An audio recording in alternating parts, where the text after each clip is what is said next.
छोटंसं प्लेजर जे आपल्याला डोपामिन रिलीज होऊन मिळतं त्यामध्ये आपण आनंदी होतो। आपल्याला उठल्याबरोबर असं वाटतं की आपण काहीतरी वेगळं केलं पाहिजे, काहीतरी नवीन शिकलं पाहिजे, परंतु आपण उठल्याबरोबर हातात फोन घेतो। सो आपण जो फोन घेतो तो आपला किती वेळ खातो हे तुम्ही सगळ्यांनी नोटीस करा, लिहून ठेवा। ज्यावेळी आपण उठल्याबरोबर फोन घेतो आणि स्क्रोल करत बसतो तो आपला प्रोडक्टिव्ह वेळ आहे मॉर्निंगचा, जो आपण त्यामध्ये घालवून देतो।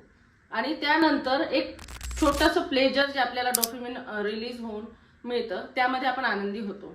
आणि जे रिअल वर्क आहे ते आपल्या बाजूलाच राहतंय। यामधून आपल्याला काय शिकायचं आहे तर आपल्याला स्वतःमध्ये इन्व्हेस्ट करायचं आहे।